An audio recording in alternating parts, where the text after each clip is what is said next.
नमस्कार दर्शकों, कहानियों की इस दुनिया में आपका स्वागत है। आज हम आपको एक ऐसी कहानी सुनाने जा रहे हैं जो सिर्फ एक कहानी ही नहीं बल्कि संदेश है उन लोगों के लिए जिन्हें लगता है कि वो इस दुनिया में जो भी करेंगे उसका परिणाम कुछ भी नहीं होगा, जो अपने किए गए गलत कामों पर कभी शर्मिंदा नहीं होते, कभी पछताते नहीं, हमेशा अपनी मनमानी करते हैं। इस कहानी के माध्यम से हम ये बताना चाहते हैं कि अदालतों में भले ही फैसले किए जाते हों, लेकिन न्याय ईश्वर की तरफ से आता है और कभी-कभी ईश्वर ऐसा न्याय करते हैं जिसे इंसान सदियों तक याद रखता है। ऐसी ही एक कहानी है फारस के राजा कैम्बिसेस के समय की।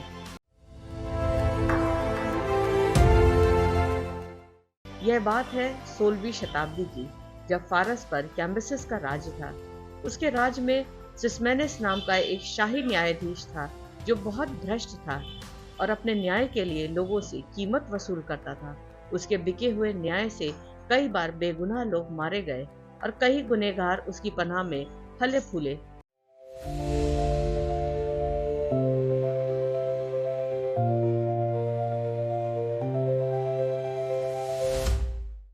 एक दिन सिस्मेनिस ने किसी एक मामले में फिर से अदालत में रिश्वत ली, लेकिन इस बार राजा को उसके भ्रष्ट आचरण का पता चला और राजा ने मामले की तहकीकात करते हुए सिस्मेनिस को दोषी पाया। गुस्साए राजा ने सिस्मेनिस के अपराध को देखते हुए उसे एक ऐसी सजा सुनाई जो सदियों तक लोगों के लिए एक जिंदा मिसाल बन गई।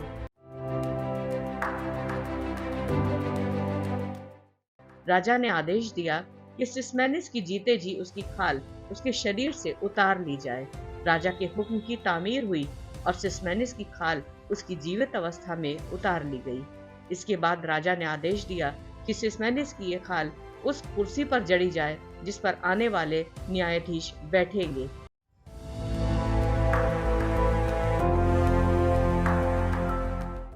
इससे उसे हमेशा याद रहेगा कि न्याय बिका हुआ नहीं होना चाहिए और राजा के रुआब से भी वो हमेशा डरा रहेगा और सही न्याय देगा बिना किसी पैसे के। और ऐसा ही हुआ।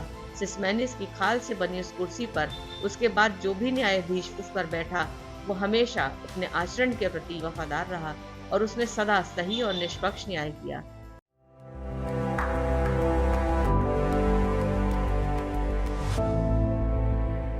तो सुना आपने, कभी कभी कुछ फैसले देखने और सुनने में तो बहुत कष्टदायक होते हैं, लेकिन उनका होना हमारी पूरी व्यवस्था को सही करता है।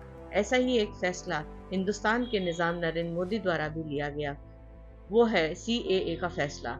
हालांकि आज कई लोग इसका विरोध कर रहे हैं, लेकिन वो समय दूर नहीं जब लोग इस फैसले को सही और सुलझा हुआ फैसला बताएंगे। धन्यवाद।